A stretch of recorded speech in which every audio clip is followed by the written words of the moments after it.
BNP মহাসচিবের নিরপেক্ষ সরকারের দাবি মূলত আরেকটা ১/১১ সরকার গঠনের ইঙ্গিত বহন করে বলে মন্তব্য করেছেন তথ্য ও সম্প্রচার উপদেষ্টা মোহাম্মদ নাহিদ ইসলাম। তিনি বলেন, বিএনপি মহাসচিবের বক্তব্যে সামনে আরেকটা ১/১১ সরকার, সংসদীয় সংখ্যাগরিষ্ঠতা ও নতজানু পররাষ্ট্রনীতির ধারাবাহিকতা এবং গুম, খুন ও জুলাই হত্যাকাণ্ডের বিচার না হওয়ার আলামত রয়েছে। এই ১/১১ বন্দোবস্ত থেকেই আওয়ামী ফ্যাসিজমের উত্থান ঘটেছিল।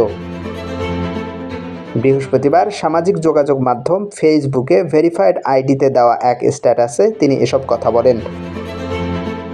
নাহিদ ইসলাম বলেন, ছাত্র এবং অভ্যুত্থানের নেতৃত্বকে মাইনাস করার পরিকল্পনা ৫ আগস্ট থেকেই শুরু হয়েছে। ৫ আগস্ট যখন ছাত্র জনতা রাজপথে লড়াই করছে, পুলিশের গুলি অব্যাহত রয়েছে, তখন আমাদের আপোসকামী অনেক জাতীয় নেতৃবৃন্দ ক্যান্টনমেন্টে জনগণকে বাদ দিয়ে নতুন সরকার করার পরিকল্পনায় ব্যস্ত ছিলেন। অনেকে ছাত্রদের কথাও বলেছেন সেখানে। তিনি বলেন, আমরা ৩ আগস্ট থেকে বলে আসছি, আমরা কোনো প্রকারের সেনা শাসন বা জরুরি অবস্থা মেনে নেব না। আমাদেরকে বারবার ক্যান্টনমেন্টে যেতে বলা হলেও আমরা যেতে অস্বীকার করি। আমরা চেয়েছিলাম ফ্যাসিবাদ বিরোধী রাজনৈতিক দলগুলো ও নাগরিক সমাজের সমন্বয়ে একটা জাতীয় সরকার। জাতীয় সরকার হলে ছাত্রদের হয়তো সরকারে আসার প্রয়োজন হতো না।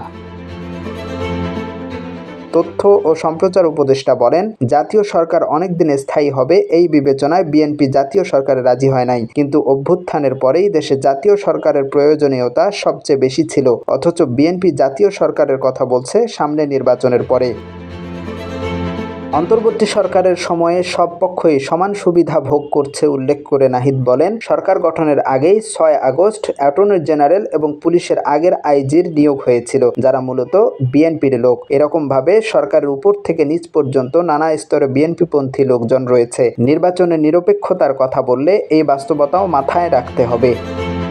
উপদেষ্টা নাহিদ আরও বলেন, রাষ্ট্রপতির পরিবর্তন, সংস্কার, নতুন সংবিধান, জুলাই ঘোষণা সব ইস্যুতেই বিএনপি বিরুদ্ধে অবস্থান নিয়েছে। অথচ এগুলো কোনোটাই ছাত্রদের দলীয় কোনো দাবি ছিল না। আওয়ামী লীগ বিষয়ে ভারতের প্রধান দলগুলোর মধ্যে ঐক্য সম্ভব হয়েছে, অথচ বাংলাদেশে আওয়ামী লীগ বিষয়ে আমরা ঐক্য করতে পারি নাই। এত হত্যা ও অপরাধের পরেও। হায়, এই জাতীয় ঐক্য লইয়া আমরা কি রাষ্ট্র বানাবো?